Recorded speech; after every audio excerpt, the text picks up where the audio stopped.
Aujourd'hui, nous allons explorer un sujet fascinant qui lie foi, histoire et réflexion, qui est le pharaon mentionné dans le Coran. Cette figure emblématique occupe une place centrale dans le récit du prophète Moussa, paix sur lui, symbolisant la tyrannie, l'oppression et l'orgueil.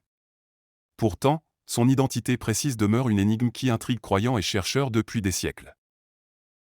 Dans le Coran, le pharaon est décrit comme un exemple frappant d'arrogance humaine, défiant la puissance d'Allah et opprimant le peuple des bannis Israël. Mais au-delà du récit spirituel, des indices intrigants présents dans le Coran nous invitent à nous interroger sur son identité historique. Dans cette vidéo, nous allons plonger dans les textes sacrés, explorer les découvertes archéologiques et examiner les interprétations des savants islamiques. Préparez-vous à un voyage entre foi et histoire, destiné à enrichir votre compréhension du Coran et à éveiller votre curiosité sur les leçons profondes qu'il transmet. Mais avant, je vous invite à vous abonner, à cliquer sur le bouton j'aime et activer la cloche de notification. Le récit coranique, une histoire intemporelle. L'histoire du pharaon et de Moussa, paix sur lui, commence dans un contexte de persécution. Le pharaon, tyran arrogant, ordonne la mise à mort des nouveau-nés israélites, Coran sourate 28, verset 4. Pourtant, par la volonté divine, Moussa est sauvé et élevé dans le palais même de celui qui cherchait à l'éliminer. Plus tard, Moussa reçoit la mission prophétique de libérer les bannis Israël de l'oppression. Le Coran relate les confrontations puissantes entre Moussa et le pharaon, ce dernier rejetant obstinément les signes évidents envoyés par Allah, la transformation du bâton en serpent ou encore la main lumineuse. Malgré ces miracles, le pharaon refuse de reconnaître la vérité et persiste dans son arrogance. Son destin tragique survient lorsqu'il poursuit Moussa et les croyants à travers la mer Rouge. Allah ouvre un passage pour les sauver, mais engloutit le pharaon et son armée. Ce moment marquant rappelle que l'orgueil et la tyrannie mènent inévitablement à la ruine. Qui était ce pharaon? Le Coran ne mentionne pas explicitement le nom du pharaon, mais il décrit son caractère et ses actions. Certains indices coraniques, comme sa volonté de construire des structures monumentales, Coran sourate 28, verset 38, ou encore la préservation de son corps comme un signe pour l'humanité, Coran sourate 10, verset 92, ont conduit des chercheurs à formuler des hypothèses. Deux figures historiques reviennent souvent. 1. Ramsès II, connu pour son règne long et ses constructions grandioses.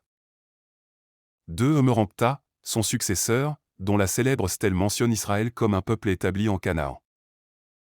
Des analyses modernes, notamment l'étude scientifique de la momie de Ramsès II en 1975, ont intrigué les chercheurs. Ces découvertes semblent corroborer les affirmations coraniques sur la préservation du corps du pharaon. Cependant, l'identité exacte reste sujette à débat, car les chronologies historiques et les récits coraniques ne s'alignent pas toujours parfaitement. Les leçons spirituelles du récit. L'histoire du pharaon dans le Coran dépasse le simple cadre historique. Elle est une source de réflexion et de leçons intemporelles. La justice divine triomphe toujours, le destin du pharaon montre qu'aucun oppresseur, aussi puissant soit-il, ne peut échapper au décret d'Allah. L'arrogance mène à la perte, le pharaon s'est proclamé divin, je suis votre Seigneur le Très-Haut, Coran sourate 79, verset 24, mais son orgueil l'a conduit à la destruction. La foi sincère est une force invincible, Moussa, paix sur lui, a affronté le dirigeant le plus puissant de son époque, armé seulement de sa foi en Allah. Ces enseignements nous poussent à nous questionner sur notre propre comportement. Sommes-nous parfois tentés par l'orgueil ou l'injustice?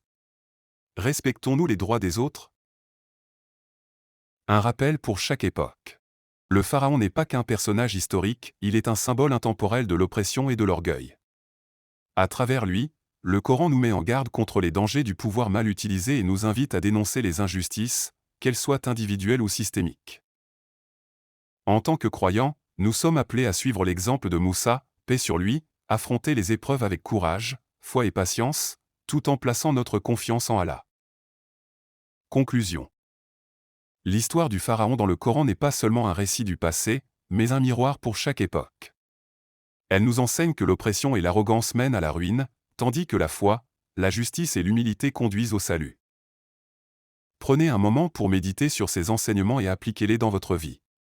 Partagez cette vidéo avec vos proches pour qu'ils bénéficient eux aussi de ces leçons. Et n'oubliez pas de vous abonner pour plus de contenu inspirant sur le Coran et son message intemporel. Wa assalamu alaikum wa rahmatullah wa barakatuh.